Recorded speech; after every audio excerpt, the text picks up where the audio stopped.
Hello, everybody. Okay, I am live. Now I have to figure out how to share this. There we go. Ooh, I do it like that. Fancy. Okay, great. Okay, let's see. That makes it super, super easy. Okay. Hey, all right. Now let me get Flick open here and let everybody know there. And then I will get going with the MLB analysis.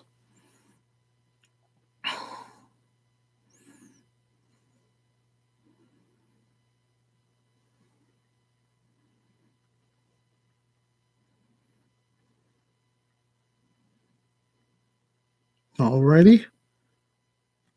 Booyah.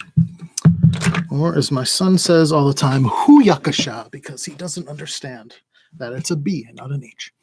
All right, so how's everybody doing today? In lieu of the long form written analysis, I'm going to be doing a long form spoken analysis because I have not felt well and I've just needed to get some sleep. I have one of those stomach issues, albeit IBS or Crohn's, and when that hits, it just takes everything out of you. If you have it, you know. So let's start taking a look at the MLB slate. There's only one person in here, so I kind of feel like I want to wait for more people, but I think that's also just optimism. I don't even know if anyone cares enough. Hey, 2 people now. Okay, so let's get started. Anyone else can just go back and see what I'm saying. Watch it on 2 times. I'll talk twice as slow. So, okay. So the first game up is going to be the Royals and the Yankees. The Royals and the Yankees is one of the tough ones because of weather. We need to understand that much like yesterday, today is going to be a weather day. So I think that the Yankee game should be fine. I just think that it's going to take a while for them to get there. So I wouldn't mind going with the starting pitchers even. I think that once it starts, that's pretty much going to be an okay for them to keep going. I don't think that there's a likelihood that it delays, and if it does, it'd probably be like a spot storm. And a spot storm is one that would move through rather quickly. So even if it delays, I think it would be quick enough that the starter could come back, since the Royals are going with an opener and a bullpen by committee day today. So what can you play from here? So I would classify Tanaka as a great pitcher if I was doing the article. As I always say, Tanaka is one of those pitchers who has some of the best stuff in baseball. I know a lot of people don't watch baseball. And they get by just on numbers, which is feasible. I mean, you can do it because there's enough luck and enough numbers out there. But I think that in order to know whether or not someone's a good play against a particular hitter, you have to know how that hitter responds to pitchers and how those pitchers' pitches move to the batter. So, if it's a slider pitcher, and the ball always moves in on a certain type of batter, and you have a batter who's exceptional at balls that are moving in on his hands, you want to take that batter, and there's not really numbers that are going to show that. That's just having an intimate knowledge of the game. So when I look at Tanaka, it's someone who could throw a no-hitter against any team, any day. That's literally how good his stuff is. The only thing that prevents Tanaka from doing that is Tanaka. If he has a good day, then he's going to be lights out against any team. And if he has a slight problem with his control, it's going to be a much, much harder day for him to get things going, especially when it's against a team that isn't a 3 true outcome philosophy team like the Royals. And I can get into that in a little bit. So We have Tanaka at 9,200, which is a totally fair price. If he is lights out, he's going to be lights out, and that's it. He's going to be the highest scoring pitcher on this slate, period. It doesn't really matter. Even if Garrett Cole goes, Tanaka can strike out 12 to 14 just as well. He's a again, and I hate the Yankees. He's a very, very good pitcher. It is not a joke.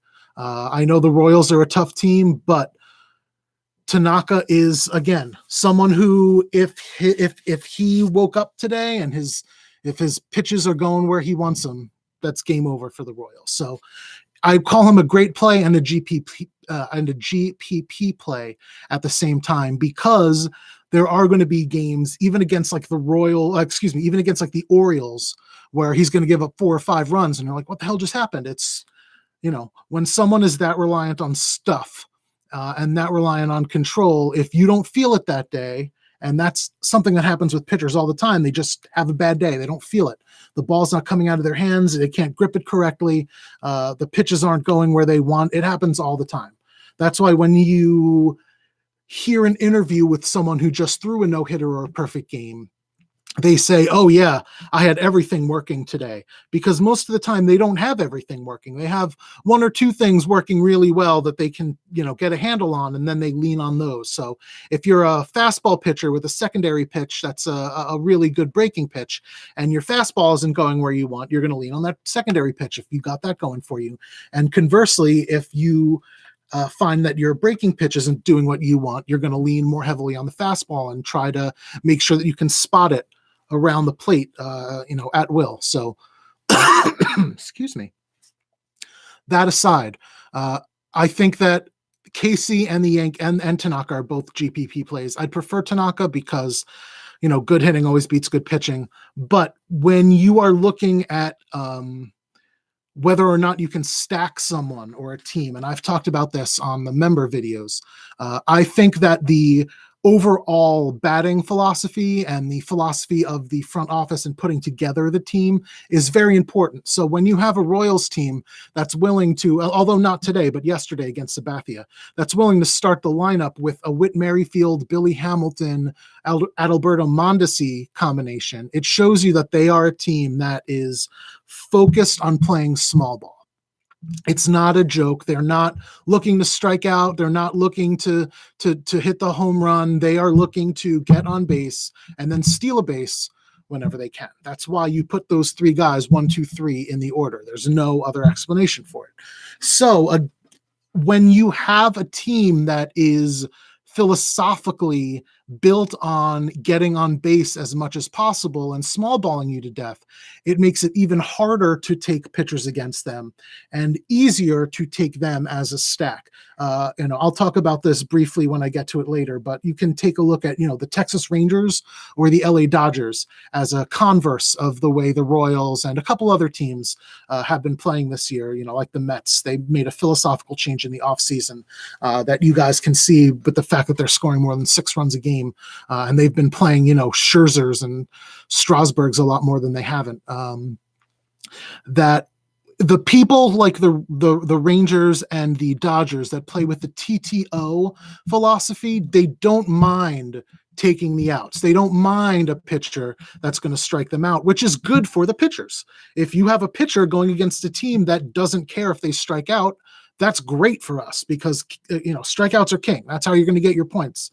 On DraftKings, that should be your main focus. On FanDuel, it's the win. On DraftKings, it is the strikeout. So if you have a pitcher going against a team like Texas or LA that can be struck out, that is philosophically built around the TTO philosophy, boost to the pitcher. If you have them going against someone like the Royals, that's definitely going to be a downgrade to whatever pitcher it is, even if it is a Tanaka, because the Royals don't care. They're just going to bunt and slap and do whatever they can to get people on base. And that's more pitches, that's just worse for us. Granted, and this is very important, the Yankees do have the best bullpen, even though not statistically yet, they will by the end of the year. The Yankees have the best bullpen in the game. They have the best arms. End of story. So it's not like even if they chase Tanaka, that the Royals have like easy sledding when they get to the bullpen, like if they were going against Philadelphia or, the current iteration of the New York Mets. So that is it for that game. Let's move on to game 2 because I want to do other things besides talk about all these games today. I want to take some questions if I can. Game 2 is White Sox Tigers. I will make this one a lot easier. I don't think this game's going to play. If it does, it's not going to play until like tonight. So be prepared to wait for this slate not to be over until like the other slate tonight is over, because it's going to rain there all day and then it'll eventually clear and then it might rain again. If you look at Kevin Roth, and he is by far the best weather guy out there for DFS purposes. He has his own Twitter account. I think it's Kevin Roth WX, at Kevin Roth WX, and he does a free thing on Roto Grinders that comes out most mornings. Too late for me because I write, the night before. But what he said about this game was a band of rain is moving over Detroit and then puts on the brakes, which means a stationary front is going to move over Detroit, which is going to bring rain, and then it's not going to move. It's just going to bring rain that's going to sit over Detroit for hours and hours and hours. So he said a long delay is the most likely scenario, but there's some postponement risk for sure, especially because of the weather conditions. But the fact that it's starting or supposed to start at 1 and not 7 gives it a lot more chance that they can just wait it out and play. It's just going to take a really, really long time. The problem with that is twofold. One, how do you take that chance that a game's going to start 5 hours from now, unless you really, really love someone? And, with these two teams, I don't think there's anyone that is a locked in, oh my God, I need to play them. And then second of all, if you play one of the pitchers, how do you know that the Storms don't flare back up and they don't get taken from the game after getting 2 innings? And, it's just a no-go for me. If it were a better offense, if it were, a Yankees or Red Sox going against a Daniel Norris, then I would not mind, or going against an Irvin Santana for that matter, I wouldn't mind. But with the rain and the way it all looks, I just don't think there's any reason to go there on an 8-gamer for DraftKings anyway. There's just plenty of places to go. The next game is my favorite on this small slate for offense, and that's the Mets and the Cardinals. If you did not hear, Jacob deGrom had soreness or discomfort in his elbow, so they have sent him to get tests on the elbow, which is terrible for Mets fans, but very, very good if you're a Cardinals fan, because that means that the Cardinals get Chris Flexen today. Chris Flexen, who I would say is a AAA to quadruple A level pitcher. He's not someone that is ever going to really make a mark in the big leagues. He's not going to be, someone that is ever considered a front of the rotation guy, but he's serviceable and he's shown the ability to get to 20 DKP against some bad teams. I would very strongly doubt that happens today against this Cardinals team that is not only fantastic, but just crushes the Mets any and every time they play. So basically, the Cardinals are one of the best stacks of the day. Flexen, like I said, is not fantastic. If you look at his career numbers, which I will get up right now, it's not going to be that much. He doesn't have that much of a sample size. Like I said, he's pretty much a AAA, quadruple A pitcher, meaning he hasn't really gotten too much run apart from something like this happening. Like he got run last year after Syndergaard went on the DL. He got a couple starts there. Anytime a pitcher missed, he was one of the 3 or 4 dudes like Corey Oswalt that gets brought up to pitch. So if you look at his career numbers, granted, very small sample size. He's pitched 25 innings against lefties, giving up a batting average of 300, a slugging of 500, and a WOBA of 407. Terrible. Against righties, which is reverse splits, a 365 batting average and a 453 WOBA, and that is in 29.1 innings pitched. So again, small sample size, but this is someone that can get absolutely smashed by righties. And then if you look at, you go further down to the advanced which is what I always do. This is the first thing. If you're looking at splits, the first thing you need to do is look in advanced stats. So every time you see me talking about splits, or if you look at my lineup page and you see splits, the first thing that I do for a pitcher is look at FIP and XFIP. For a hitter, it is look at OPS, OPS plus, ISO, and all of those other things in the advanced tab, and then I compare that with the non-advanced stats, the standards, to see if there's agreement or if there's anything that needs to be dug into. So with Flexen, if we look at his FIP and XFIP versus lefties, it is 6.96. His FIP and his XFIP is 7.42, which means that he has been terrible against lefties, but even worse than it looks like he's being against lefties, which is really troublesome.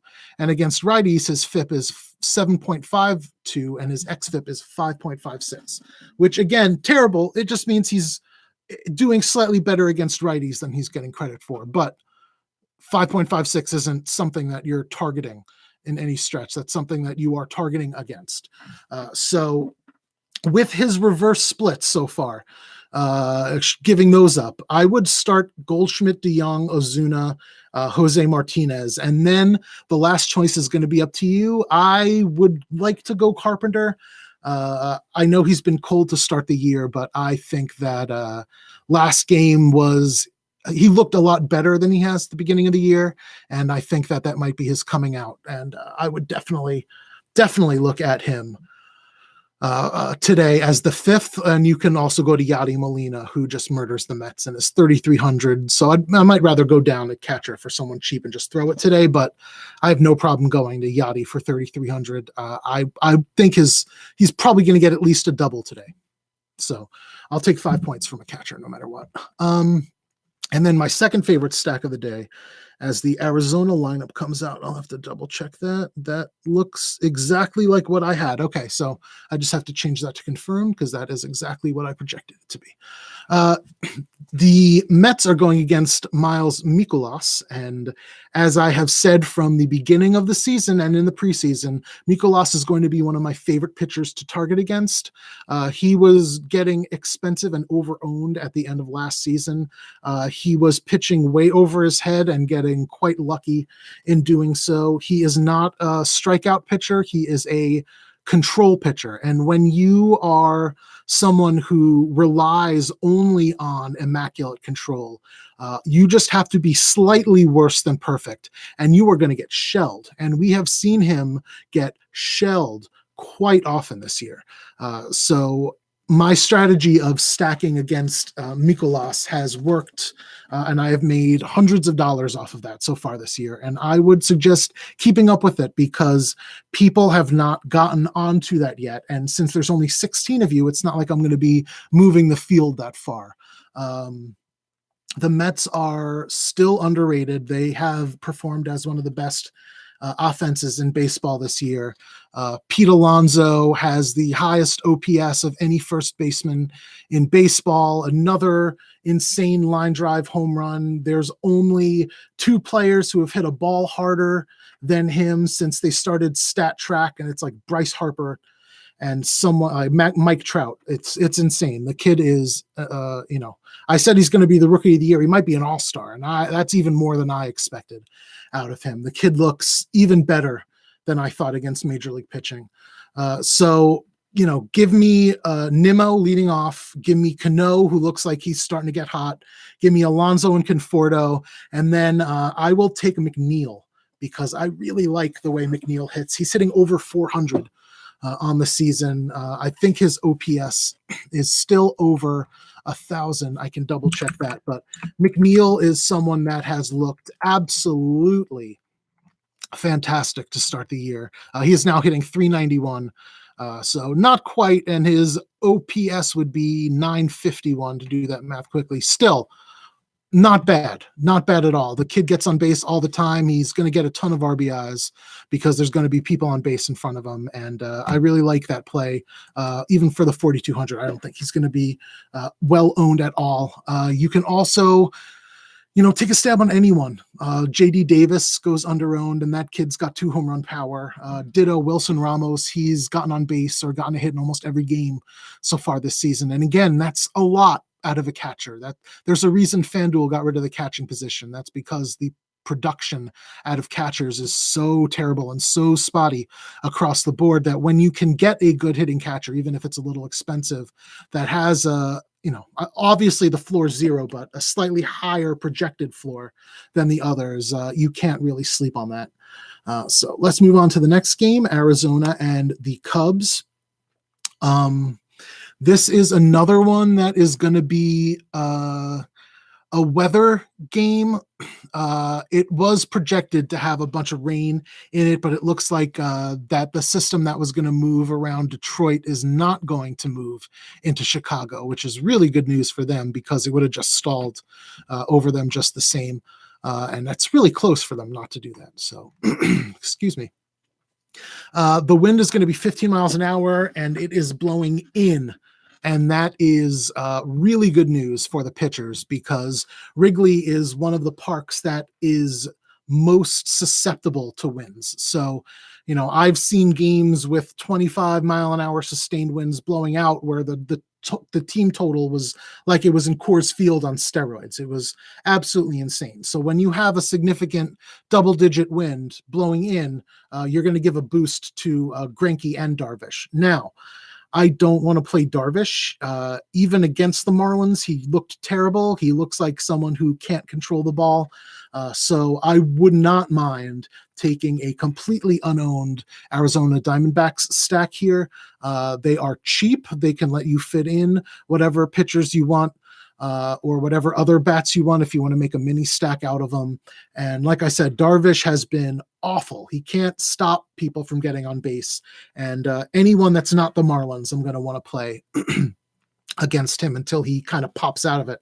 Greinke, on the other hand, I would assume is not going to be that popular because we have seen the last couple of years people be a lot more hesitant than they should be about playing pitchers against the Cubs. The Cubs are a great offense, don't get me wrong, but they are not an all-star team. They're almost an all-star team, but there's a lot of strikeouts here and a lot of outs here that Greinke is smart enough to take advantage of. I'm not playing, a Urias or one of the Marlins, Sandy Alcantara against the Cubs, but Zach Greinke, who is smart enough to have lost his best stuff and still be one of the better major league pitchers, is someone that you can target because, believe me, he has gone over this team over and over again, and he is one of the most well-informed and well-researched pitchers in the game. On top of that, he shows no splits at all, so he just dots it around the plate wherever he needs to, and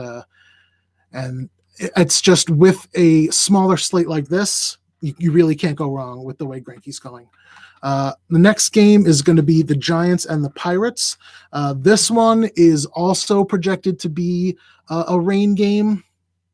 And the problem with this one is they project it to be on and off. So what will happen is, if the game had started a lot earlier, they'd be able to get it in without a problem. But because it's starting later, the rain is going to move in as the game plays. And the odds are they're probably not going to be able to finish it if the rain moves in earlier than they think. As of right now, the rain's expected to move in around the 6 o'clock hour, which would give them about 2 hours, which is fine if you're doing starting pitching, because odds are that's 6 or 7 innings if they're pitching well.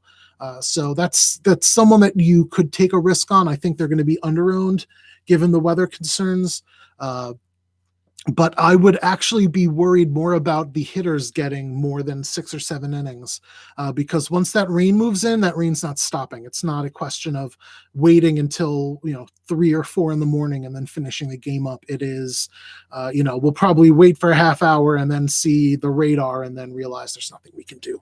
So I would be more hesitant to take the batters here, which is good because Holland at 6,800 and Taillon at 9,100 are two of my favorite pitchers. Holland, I never really want to play, but at 6,800, given the strikeout upside and the fact that he hasn't looked terrible in a decent pitcher's park at PNC, in good pitcher conditions, sign me up for Holland. I will take all the little boosts, especially when he's only 6,800. If you are doing projections and looking at everything, you know that getting 2 times out of a pitcher in a projection is pretty damn good. If you're getting more than 2 times a value from a pitcher, that's a pretty damn good projection. That's why you want 3 times if you want to win anything, but the projections are generally sitting around 2 times for a good one. So you don't think Derek Holland can get 20 points? Derek Holland can easily get 20 points, and that's more than 3 times. Derek Holland would need to get less than 14 to get 2x, and that is enough. If he gets 14 against this team, certainly possible. If I'm let me double check that the lineup didn't come out yet, because that is incredibly important. Marte and Eric Gonzalez, the shortstop, collided yesterday, and both had to be taken out of the game, and Marte had to be carted off the field. So as of right now, I have Newman projected to come off the DL today, so he would get the start for Gonzalez, and JB Shuck, they don't really have a lot of other outfielders, and the ones they do are lefties, would get the start for Marte, which means that the Frazier, Melky Cabrera, Cervelli, Josh Bell, not even Josh Bell, he's better as a left-hander, as a switch hitter, as I've noted. So Frazier is a lefty, and he's in extreme normal splits. That's great for Holland. Melky Cabrera is going to be a little tougher. Cervelli is a righty that's better against lefties, so that's tougher. Then you have Bell, who's better as a lefty. That's good for Holland. You have Young Ho Kong, who is an extreme reverse splits righty, so he's better against righties. That's good for Holland. Pablo Reyes, who really hasn't shown anything so far this year. He can get an easy strikeout with him. JB Shuck is a lefty. That should be a lot easier for Holland. And Kevin Newman, who's not good at all, is going to be great for Holland. So if you go through this whole order, that is, there's a couple spots that Holland will have to watch out for. But for the most part, it's going to be a very good game for him. And he's someone that I would definitely give strong consideration to. Next is the Pirates. And again, I'll take Tyone. This is a bad Giants offense, period, and he is someone who I have talked about as being in the consideration as a Cy Young caliber pitcher within the next, if not this year, within the next couple of years. He's going to be in the top 5, barring injury every year. The kid has a tremendous amount of talent, and you're going to see it. Honestly, you've seen it plenty of times, and against a poor against a poor Giants offense, you're going to see it again. And now, pardon me. Still caffeine free. Next game is Twins and Orioles. The first game in a doubleheader. Right now, they have it projected that Jose Berrios is going to start for the Twins against the Orioles, making him the best pitcher of the day. If you want to pay up for that, you can go ahead. I'm not going to. Although he definitely has the highest upside, I rather get some bats in today. But Berrios is a great pitcher. And he is someone who hasn't looked great this year, but the Orioles, can make someone look a lot better than they have been pitching, just like the Marlins. So this is a great get right spot, as they say, for Berrios. And he's someone that, while I'm not going to have him in the single lineup that I have, or I don't plan on it, depending, he's someone that if you are playing one lineup, give him serious consideration, because there's not many safer plays and there's not many better plays than him on the slate. Although, man, I really love Tyone for a $1,700 savings against that Giants team. And then the Orioles have Dan Straley pitching, and he is someone who should be in like AA or retired and working on a farm somewhere. So as much as I, love the Mets and the Cardinals, the Twins are going to be the highest. I would assume the Twins are going to be one of the highest owned stacks on this slate for good reason. And I have no problem going there. I just would rather take the Mets Cardinals because I think that they will be lower owned than the Twins against Dan Straley, and they have a slightly higher upside in those matchups. Although, again, the Twins are in a fantastic spot. But man, those prices are absolutely ridiculous. Eddie Rosario for 5,200. I love him, but yeesh, that is something else. All right, next game, Blue Jays and the A's. Matt Shoemaker is going for the Blue Jays. I like him a lot as well. 8,300. I know the A's have a good offense. I don't think anyone would be able to legitimately argue that the A's don't have a good offense because it is absolutely fantastic. And the Atlanta lineup has come out. That is almost what I had. Matt Joyce is playing instead of someone else. Let's see what that is. Camargo. Matt Joyce is playing instead of Camargo, which is worse for Kluber, but that doesn't matter because he's Corey Kluber. Okay, let's get back to it. Shoemaker is a fantastic pitcher today. 8,300 with mid 20s upside is someone I will take all day. He has looked fantastic to start the year, and I would have no problem taking a run on him, even against a better Oakland A's team. I think that will push down his ownership.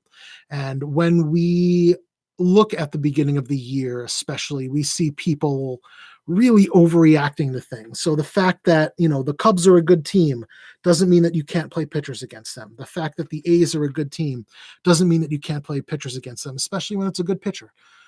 So I think it's really important to realize that the prices for these pitchers get lowered when they're going against a good team. So the risk of going against a good team is built into that pricing. So the fact that Shoemaker is 83 against Oakland offsets the fact that it's a slightly tougher team.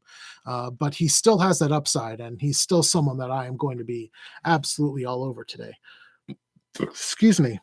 I would put Mike Fiers close to the no thank you tier, but I would probably wind up taking the Blue Jays as a stack. I think that if you've looked at the way the Blue Jays have been hitting top down the last couple of games, it looks like they have gotten over the doldrums that they were in at the beginning of the year. Oh, geez. Sorry, guys. The pain medicine hits me. And that's what happens. Nothing I could do to prevent that. The Blue Jays have looked better the last few games, and Mike Fiers is not a major league caliber pitcher. So if you are looking for a cheap stack because you want to fit in a Berrios and a Kluber,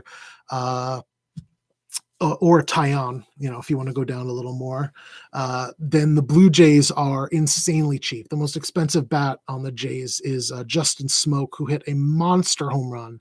Bats better as a lefty against a righty of Mike Fiers and is only $4,100. So, there's a few people here. Rowdy Tellez is 3,400. He can hit a bomb today without any doubt. It says Billy McKinney. I really messed up Billy McKinney when I inputted him at some point. Billy McKinney at the bottom at 3,200 is not great, but he's someone that can hit righties. Eric Sogard, if he leads off, has dual position eligibility at 3,300, and he's someone that isn't fantastic, but 3,300 at the top of the order against Mike Fiers is someone that you're going to have a hard time finding a better spot then. Next game is Braves and Indians, another game one, making up for the rainout. This is live, right? Can someone say something in chat just to make sure that this is actually happening? Because no one has said anything all time. I know I'm talking right now, but I still want to make sure. The next game, and I believe the last game on the early slate, is Braves Indians. The Indians lineup gets Francisco Lindor back, it's projected. And that makes them a tough, excuse me, That makes them a tough team again, especially against Tehran. Tehran is in the uh, in the category of an extreme normal splits pitcher. I've talked about people like that in the last few days. I'm trying to think like a Julius Chassin for one. Felix Pena, I talked about, told you to play as many left handed home run hitters for Seattle yesterday as you could. I told you to play Vogelbach, and I told you to play Bruce, and I told you to play Narvaez, and all three of them hit home runs. Tehran is in the same ilk. So what you're going to see is he would not have a problem against righties, but there's only two righties that are going to be in this Indians lineup. Lindor leading off lefty or switch hitter. Jose Ramirez switch hitter, so he'll be batting lefty. Cargo third lefty. Carlos Santana fourth switch hitter, he'll be batting lefty. Kipnis sixth lefty. Jacob Bowers seventh lefty, and Leonis Martin batting ninth lefty. That is a lot of lefties against Tehran. Given the fact that people do like playing him and the fact that the Indians have looked so bad this year before Lindor's comeback, I would be a really big fan of taking a sneaky Indian stack. I think that Lindor being back is going to completely change the way this lineup performs, and we are going to see that start today, especially against a Julio Tehran that cannot get left-handed batters out. There's a reason he's 7,200 when he's that talented, and it's because it's not a lineup of righties, and they're going to make him pay. Corey Kluber is a robot, so he's not someone that I really imagine is going to get phased by having a bumpier start to the year. But that being said, he's had a bumpier start to the year. If you look, did the Detroit game already get postponed? Oh, they postponed the Detroit game. That's good to know. Okay, so go back and just delete that section of the video because, like I said, if they're going to play, they're not going to play until like 7 o'clock. So there's really no point in doing that. Kluber is 9,400, far too cheap. He's had 4 starts this season. The first against Minnesota went really well. The second against the White Sox, terrible. The third against Detroit, really well, almost 30 DKP. The fourth against Kansas City, terrible. I mean, 2.2 innings pitched, giving up 6 earned runs and 2 home runs, 5 walks. That is as far away from Corey Kluber as you could imagine. So the problem when you're looking at that is Kluber has been doing really well against higher strikeout teams and more. He's been having a lot more trouble against the teams that are willing to get on base. I talked about that at the beginning of the video. The TTO teams, he can get through the ones that strike out and have no problem doing that. But the teams that spray the ball around the field and get on base however they can are going to give him fits. And unfortunately for him, the Braves are one of those teams. So as much as I like Kluber, period, I think that it's more likely that he has a middling start. I would put him around the same as I put a lot of the other middle tier pitchers that are priced about 1,000 under him. Like I don't see Kluber and Shoemaker getting that far away from one another in terms of the projections. If you look at our projections, I'm sure Kyle completely disagrees with me, but I'm curious to see what Kyle has. Kyle has Kluber getting 22.04, which is this totally fine. I can see that. And then he has Shoemaker getting 16.36. I would just my gut. I would go closer to 18 for both, but if you are a member, Kyle's numbers have been fucking fantastic so far, and he has been working tirelessly.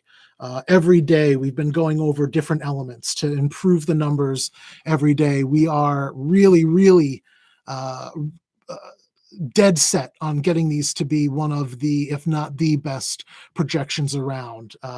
I am a baseball guy and I love basketball. He is a basketball guy. So it is going to be baseball and NBA are going to have some of the best projections that you've ever seen. So getting back to it, Corey Kluber has a great projection. Corey Kluber is a great pitcher. But Corey Kluber is going against a lineup that it's not easy to account for. Yes, that is indeed. Yeah, you have to do that, Kyle. Sorry. So I will wrap up the early slate in a second. Huff, give me one more minute because I'm almost done there. So basically, I think Kluber is a fine, risky play, but just know that he's going to be extremely popular at that price. And there is enough chance that the Braves string together enough hits, or he just doesn't have his stuff today. The one, no, you know what? It's only 6 miles an hour, so regardless, there is a 20% chance that some rain happens throughout this game. So even more of a slight downtick to Kluber, because if that rain settles over the area like it was going to in Detroit, that's an hour plus delay. So you have to take all of those things together if you can. So that is the early slate. To sum it up, my favorite pitchers on the early slate are going to be Derek Holland. Let's talk price wise. Derek Holland's number one because he is 6,800 on DraftKings, 8,000 on FanDuel, not so much. Tyone. See, the problem is I don't have a lot of the other prices, the pitchers' prices on FanDuel right now. Tyone, ignoring price, would be my second favorite pitcher of the day behind Berrios. But considering price, considering the fact that I imagine Berrios is significantly more expensive on FanDuel as well. You know what? I can double check that really quick. Let's see. Taillon is 8,700. Berrios is 10,400. Yeah. Given the fact that Taillon is 700 more than Holland against the Giants, who have a 3.3 projected run total. Yeah, sign me up for that all day. I also really love Greinke with that wind blowing in, almost 20 miles an hour. That is just, like I said before, Wrigley is so affected by wind that game is going to be an absolute mess for people. And then I also really like Shoemaker. For the Blue Jays against the A's. I think he's underrated and he's underpriced. On FanDuel, he is only 7,500. He's 500 cheaper than Derek Holland, and that is, as far as I'm concerned, absolutely ridiculous. I don't care what the total is going to be for the for his opponent. I don't care if the A's are projected to get. Well, I would care if they were projected to get 6, but I don't think that's legitimate. I think 4 is fine, but I think that he will be able to get enough strikeouts and get around enough people that he's a great play that no one is going to be on today. In terms of my favorite stacks, my favorite stack is going to be Cardinals versus Chris Flexen, followed closely by Mets versus Miles Mikolas, followed very closely by Twins versus Dan Straley. If the Twins were as cheap as the other two teams, the Twins would be my favorite. But given the fact that I would project them to be the highest owned against Dan Straley, and the fact that I think the Mets and the Cardinals are going to be under-owned relative to the Twins, I would rather go with them, especially given the pricing. So that is the end of the early slate. One more sip, and then I'll move on to the late slate, and then look and realize I've done this for 45 minutes already. Well, that's long-form analysis for you, isn't it? So I'm going to skip, unless someone has a reason for me not to. So please let me know, and I can go back, because I did full analysis for everything. When I put together all my notes, it doesn't matter if the games are on the slate or not. I look at everything, because just because the game's not on the slate today doesn't mean there's something we can't learn from it. So I have information on Boston, Tampa Bay, and Washington, Miami that I could go over, but they're not on any slate that I know of. So I'm just going to skip right down to the night slate, and we're going to start with it's a nice quick 5-gamer. Dodgers Brewers. Excuse me. There we go. Oh, coming again. I so apologize, folks. That is gross. I'm so sorry. That's that stomach thing, man. I can't. Okay. So, best stack GPP where? Where? And on what slate? Please let me know, Grace. So, Dodgers Brewers, Hyunjin Ryu is coming off the IL. He is 9,000, and I don't want him because the Dodgers are probably going to let him throw 60, 70 pitches, even if he's stretched out, because that's how the Dodgers work. Again, as an extreme reverse splits pitcher as well, I just don't want to take him. I have no. Oh, you know what? I forgot to do my home run call. My home run call on the early slate is going to be once again Paul DeJong. Paul DeJong is going to hit at least 2 home runs this series. So I don't know if it'll be 1 today, 1 tomorrow, 2 today, 2 tomorrow, but he's going to get a couple home runs. So tomorrow's probably 4. So I'd probably assume today. Early FanDuel, best stack is going to be Cardinals again or Mets against Mikolas. I think both are going to go under-owned. I think the sneakiest of those is Mets versus Mikolas because people still underrate how good that offense is and still overrate how mediocre Mikolas. He's not bad, but he's mediocre. And unless he has immaculate control, he's going to get hammered. And this is a Mets team like the Royals that will do whatever it takes to get on base. They spent most of the offseason teaching everyone how to bunt to the opposite field against the shift. And we saw Pete Alonso do that in the 9th inning a few games ago to get the tying run on. They will do whatever it takes to get on base, even having someone that can hit the ball 121 miles an hour out of the park, bunt just to get on base. So when you're going against someone like that, and you are an immaculate control and not a strikeout pitcher, that is a recipe for absolute destruction. So the Mets are my second favorite stack because I think the Cardinals do better, but I think the Mets will be less owned than the Cardinals. So take that what you will, Grace. My home run call, though, still DeJong. Although I do think that Conforto and Alonso also hit home runs. I would also give a decent chance to Matt Carpenter and Goldschmidt hitting home runs. So I think there's going to be a lot of home runs in that game. It's going to be nasty. So let's move back to the night slate. Dodgers Brewers. Like I said, Hyunjin Ryu is coming off the IL. I'm not going to take someone coming off the IL against the Brewers when I expect him to be limited as it is. So I would not mind taking some Brewers bats. This is one of those like mini stack things. So I would take Christian Yelich and Moustakas if he plays first. If Shaw plays, I would take him. If any lefty plays, I would take him. Ryu is that bad against lefties.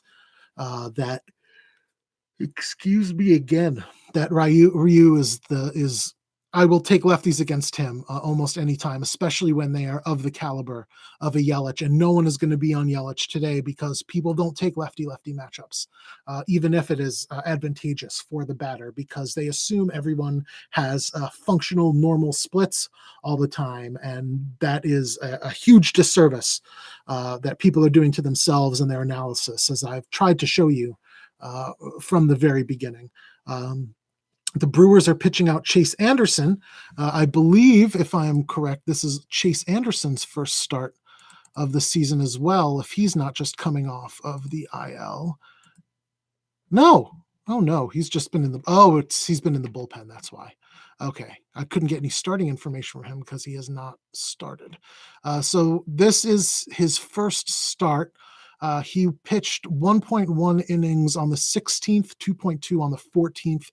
So I would assume that even with the start, he's not going to get a significant amount of run. So I would not want to target him, given the fact that he is not great. as well. I would definitely have no problem targeting the Dodgers bats here as a very nice stack. I just think that they are going to be very highly owned, regardless of the Coors Field thing. And Chase Anderson, if you look at it, he's a reverse splits guy. So a lineup full of lefty mashers is not as bad against him as you would think. So Dodgers are a good stack, don't get me wrong, but there are definitely going to be some better stacks out there. Speaking of which, the Houston Astros against the Texas Rangers and Adrian Simpson, who is not a starter but is priced under 5,000, and that is a bad. If you are under 5,000 as a starting pitcher, yeah, ouch.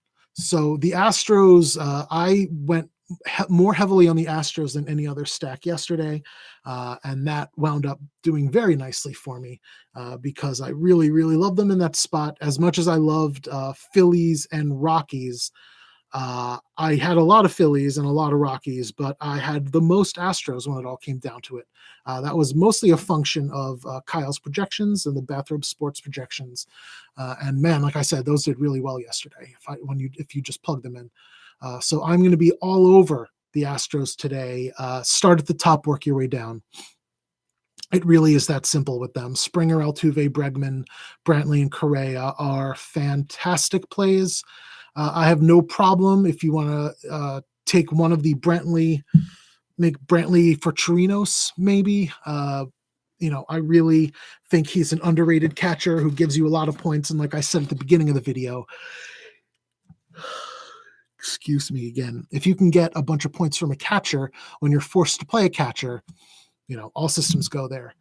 So there you go there. Next game is the Coors Field game, and this is going to be you know what? That's the problem. I had it set. Okay, so I need to change that because I have every game projected to have lots of rain and the Vegas line of Detroit and the White Sox. So that is very bad. I must have pasted over something else. I did paste over something else. Oh, well. I'll have to fix that after. I apologize, folks. So as of, yeah, that's why. There's not going to be lots of rain in a dome. Why was that saying that about Milwaukee? Okay, so Phillies Rockies. Nola has looked terrible to start the year. I think the Rockies are going to go under-owned because of it. I think he is man, that medicine is really beating me today. I'm so sorry, folks. It's normally not nearly this bad. The Phillies lost McCutchen yesterday, and the Phillies lost Kingery yesterday, on top of having lost a lot of other people. So if you are taking, where is the Yankee stack relevant? Red Pill Owl. Is the Yankees, are they on like a different sites slate?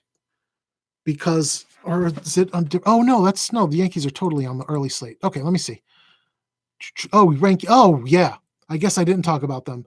The Yankees versus the Royals opener situation is, so normally I don't want to play teams against openers because that just means that the bullpen is going to be mixed and matched in the best way possible against that team. They have no problem. It's not going to be like a starter that they want to maximize. If a dude has a bad matchup coming out, he's out. It doesn't matter if he threw one inning or one batter, one pitch, 3 innings. It doesn't matter. They're just going to work everybody for the matchups. But that being said, the Royals do this because of desperation.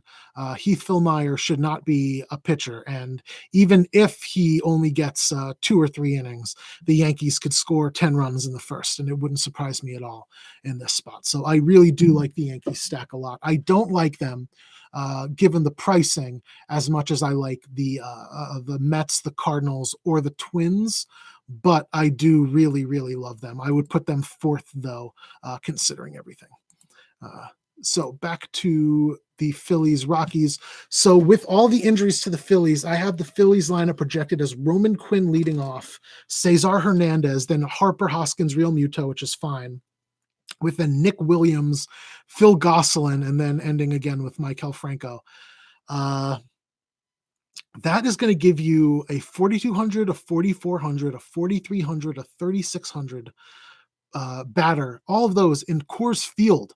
So if you aren't going Phillies stack, you are going crazy tonight because they are priced. If assuming everybody that was injured yesterday misses today, which I think is a safe assumption to make, assuming they all miss, this is going to be a poor lineup at best, and because of that, it's going to be cheap. And regardless of how bad it is, Coors Field makes anybody look okay. Uh, it's not set in stone, obviously. Look at what happened 2 days ago. But if you give me a couple people at the 4,000 mark in Colorado, I'm going to take them every time, especially if I can get 3 or 4 of them on the same team. And that is going against Senzatella, who is not that great. Let's not forget that he got his start last time because him and Jeff Hoffman threw 5 innings combined in AAA a few days earlier, and Hoffman threw the 3 and Senzatella threw the 2. So it just so happened that Senzatella did less work, therefore he got the start. But it very easily could have been Jeff Hoffman because Senzatella is not a fantastic pitcher. So regardless of how well he did in San Diego, wah wah, I wouldn't expect the same for him today in Denver against a Phillies team that, even with missing a few people, that middle of the lineup, the Harper, the Reese, and the Real Muto is going to be terrible on him. And like I said earlier, I think Nola at 8,100 is someone that you can GPP play because regardless, you have the same upside. But I think that it's okay to go with the Rockies stack. I think that people are going to see Nola, and even though the Rockies are going to be pretty highly owned, pardon me again, geez, even though the Rockies are going to be pretty highly owned, I don't expect them to be nearly as high as they should be. So I would definitely have some shares of them. They are going to be the most expensive stack, but I wouldn't expect them to be the most popular stack.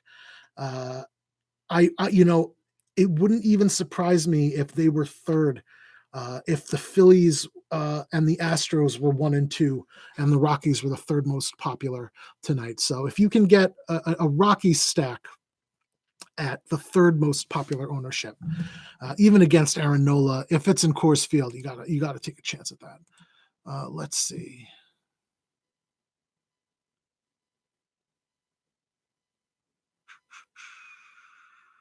Okay, I'll have to respond to Kyle after. He's still working on all those projections, folks. Make sure you are checking out the member projections if you are a member, because they are fantastic. Absolutely. Okay, next game is Cincinnati Reds and the Padres. Luis Castillo is wonderful.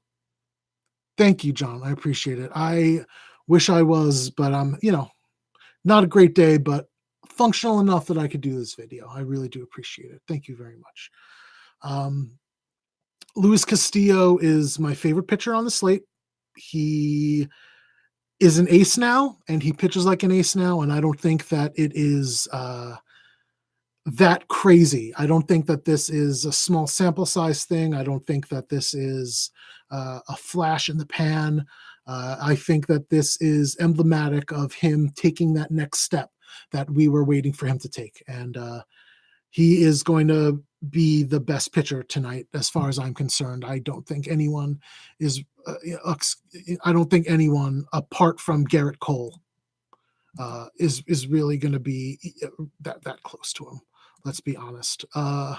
Let's see. We got Ryu, Anderson, Cole, Sampson, Nola, Senzatella, Castillo, Lauer, Kikuchi, and Cahill. Yeah, I think that Castillo is going to be right there with Cole at significantly less price. So, as much as you can play Garrett Cole every time, as much as Garrett Cole is still my choice for the Cy Young and the AL, give me Castillo today at 9,600. It's 1,100 difference.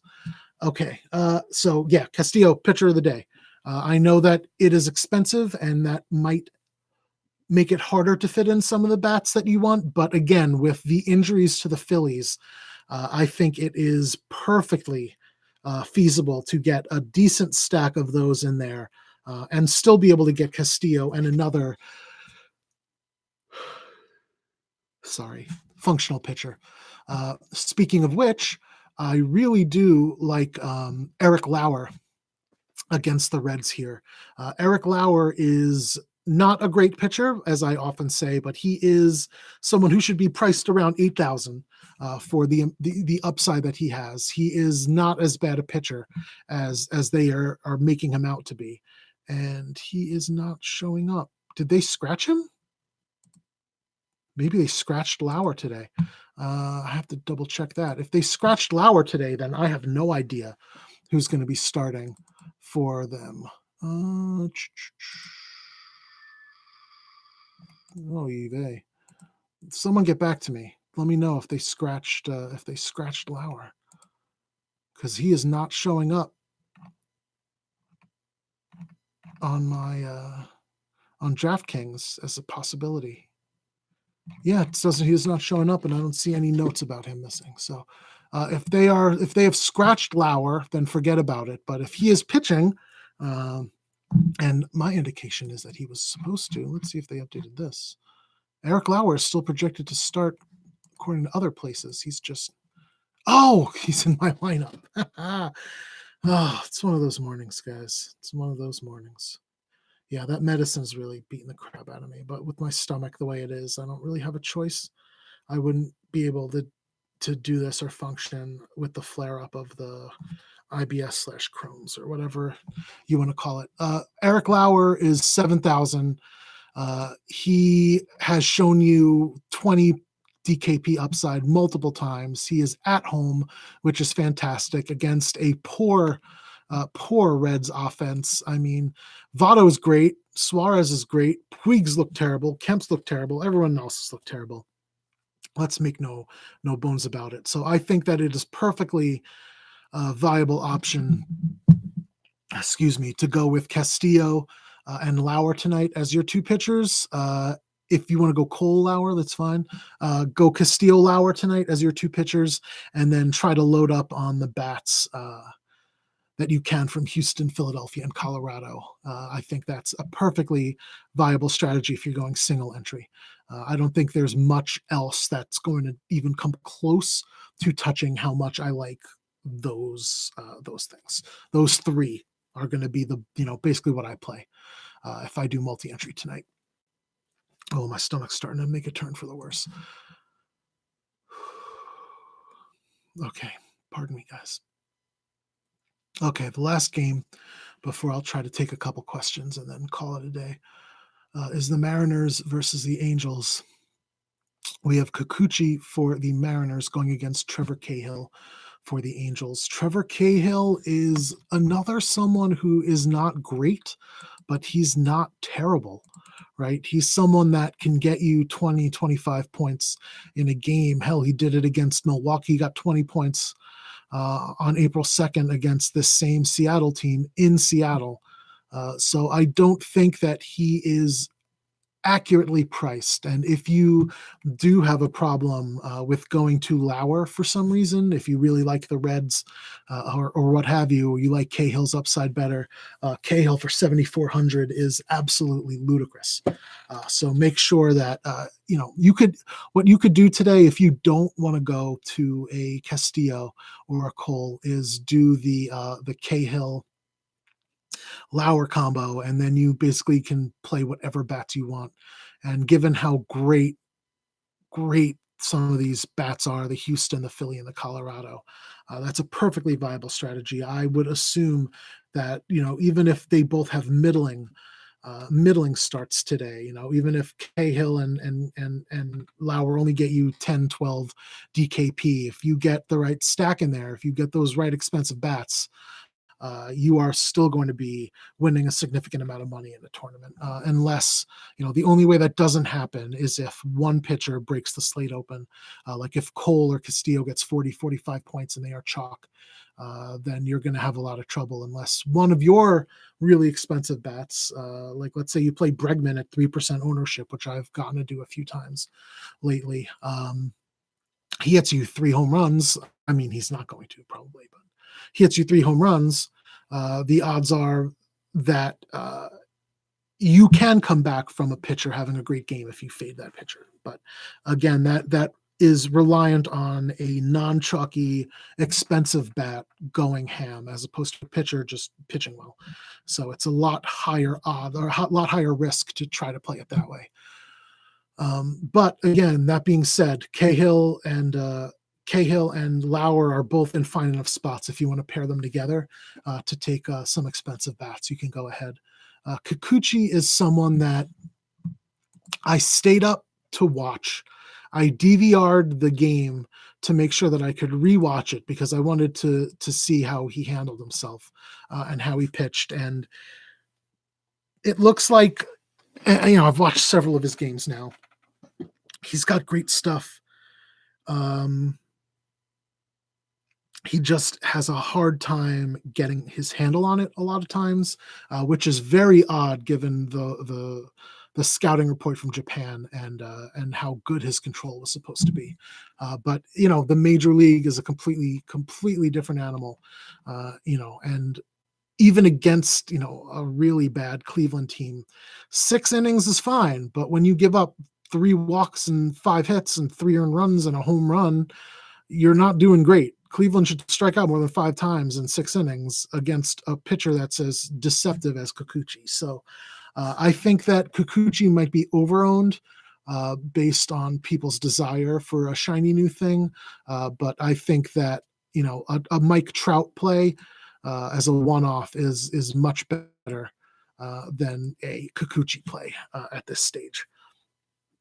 And as I've said multiple times, the rest of the Angels lineup is terrible. So it's just basically like a no thanks thing. If Fletcher leads off, you can go with Fletcher at 33. No thanks otherwise. Kevin Smith, if he plays today, 2,800 for a catcher, you could do a lot worse, but no thanks. So that is the entirety of the baseball for today. If anybody has any questions, I'll take those for 10 or so minutes. And I have not had any on the flick. So I will wait here for a minute to see if anybody has anything to ask. And if not, I'm going to go lie down.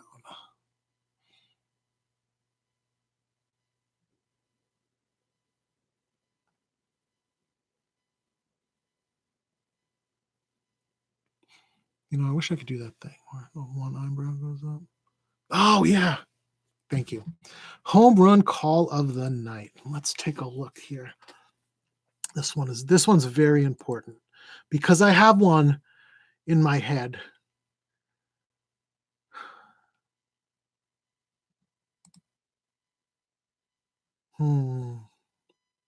That's a good one. That's a really good one. Oop, I just opened up Siri.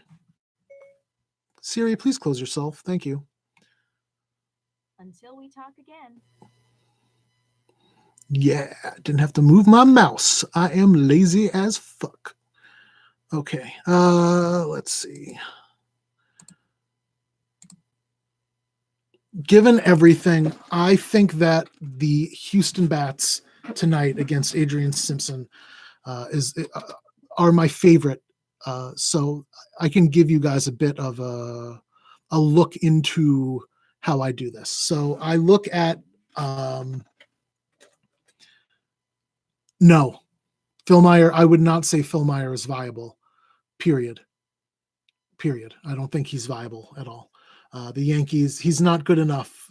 If he was going against the Orioles or like the Marlins or something, I could see taking a chance on him at that price to get a few innings, but not against the Yankees. There's just no way.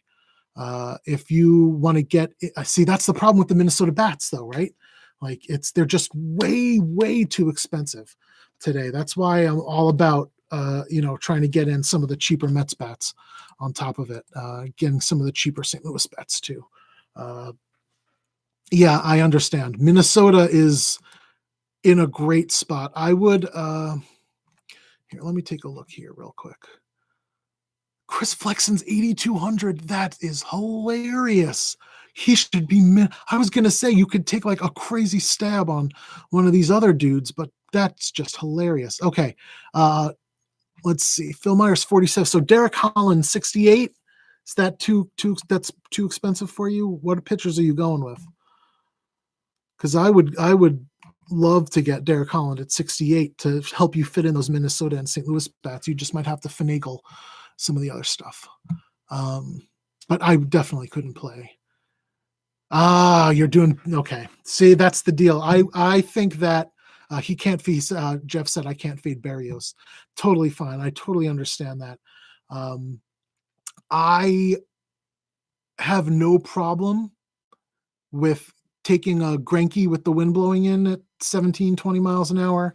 I have no problem taking a Tyone against a poor Giants team at a significant savings to help you fit those Minnesota bats in. I think that if you are that dead set on Barrios, then you're going to have to take take a hit somewhere, and that's going to have to be the Minnesota bats. What you could do is you could do like a 4-3. So let's say you play here. You know what I can do for you? Let me get up a DraftKings dealy thing here, and I will build a lineup that you won't be able to see, but I can talk you through. So you want to play Barrios? Let's say you go Barrios and Derek Holland as your two, right? And you want to go Twins and you want to go Cardinals, correct? So I have now made it so that I will only take thank you, Patrick Fisher, so that I will only take players from the Twins and the Cardinals. So let me double check. The Twins haven't confirmed their lineup yet, right? No, okay, because that would make that a lot easier. So if we are looking at there's my lineup page. There we go. If we are looking at just Cardinals and Twins, let's look at the more important pieces that I would want. So the first player that I would want is Paul DeJong. Lock me in, Paul DeJong, 4,500 against the Mets, with Polanco as where is he? Polanco batting second, 4,900. I'll take DeJong batting third for the $400 savings there. As much as I do like Polanco today, I think DeJong has, he showed you yesterday, he can steal a base, he can hit a bunch of home runs. There are very few players that have hit a team better than DeJong has hit the Mets over his career. And I know that because I've watched it firsthand every single game. I watch every single game. I would also say that if you're looking at first base, Goldschmidt is 4,400. Okay, so one of the things you need to realize is that Jacob deGrom was supposed to pitch today. So a lot of the pricing for these Cardinals is as if Jacob deGrom was pitching. If they knew at DraftKings that Chris Flexen was pitching, none of these guys would be as cheap as they are. So we are in a unique advantage to take advantage of that. So I am going to do that as much as I can. So we are now left with 3,900 remaining per player.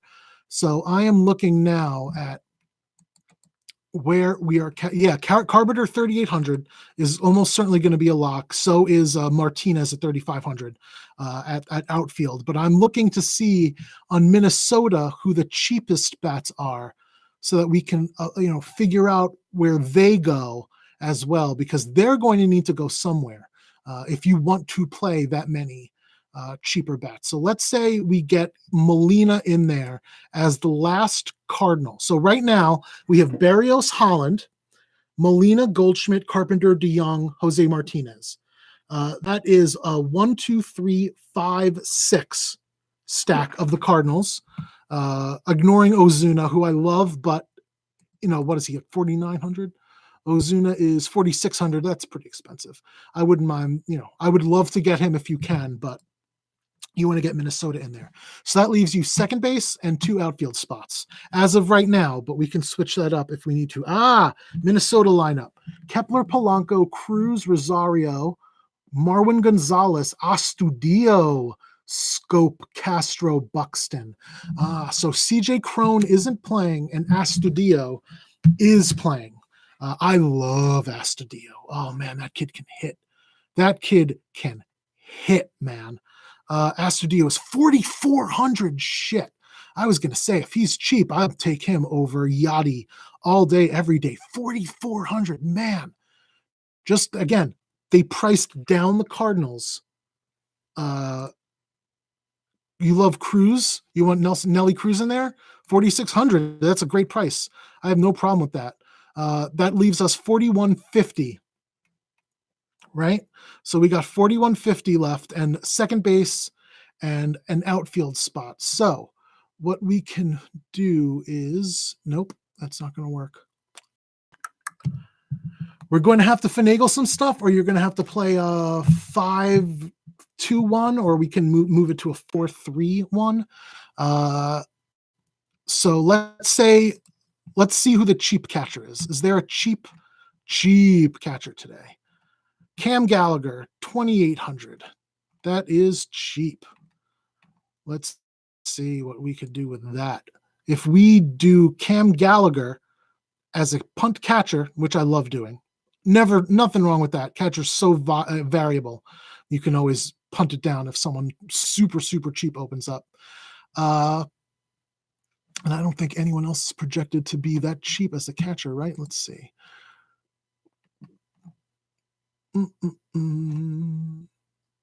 Luke Maley is supposed to be 2,900. Nick Hundley, if Nick Hundley plays, he's 2,500 at catcher.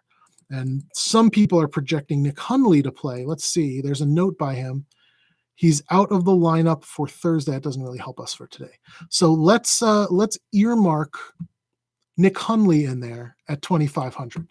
So we get rid of Molina. So now we have Berrios, Holland, Hundley, Goldschmidt, second base open, Carpenter, DeYoung, Martinez, and Nelly Cruz, with second base and outfield open. If we go to second base, and again, we filter it down to the Cards and the Twins, that gives us a choice of Scope and Wong. I will take Scope for 4,300 because we want to fill in the Minnesota, and that gives us 4,800 left. Oh, wow. That's beautiful. That's just beautiful. Man. Okay, so if you are willing to punt catcher and play a 5-2-1, yes, Scope Revenge against Baltimore. That's beautiful. 4,300. So if you are looking at the lineup I just made now, we have Berrios and Holland at starter. We have Nick Hundley, assuming he catches, and I'll get to this in a second. Nick Hundley at catcher for 2,500. Goldschmidt at first, Scope at second, Carpenter at third, DeYoung at shortstop, Jose Martinez, Nelly Cruz, and Marcell Ozuna as the outfielders. That's friggin' awesome.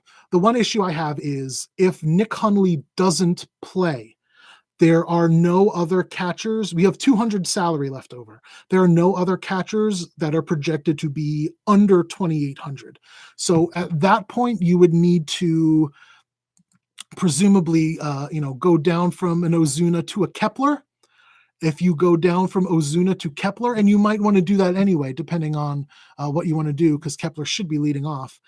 If you go down from Ozuna to Kepler, then you could go up from Hundley to the $2,800 catcher, Cam Gallagher, that we were going to play before. But that has to be done before 1. So just make sure you know before 1 what the Oakland lineup is and switch accordingly. But that should be everything. Does anyone have any other questions? That's the kind of stuff I do on these videos. I have no problem going over anything and everything as deep as you need, any sport. Otherwise, I am going to go fall asleep. Let me fix this because I still have Matt Wieters as my dude, because I am also playing Crazy Stacks. Stacks full stacks. I wish I had 100 more I could play here. Thank you very much, my friends. All right. I think that's going to be it, folks. Thank you very much. I love all of you. Best of luck today. I will hope to get back to what lineup picture? What was lineup picture? I don't know what that means. Please explain that question, Grace, while I say goodbye. Um, yeah, I'm gonna go lay down, try to get some sleep. Um, and then I will see y'all later. I'm gonna try to do an article tonight, get back to the normal of doing an article for tomorrow. But if I still feel this sick and I just keep passing out, I'm just gonna have to do this again. But I think this was fine enough. All right, thank y'all. I really do appreciate it. You have a beautiful day, guys. I'll see y'all later on.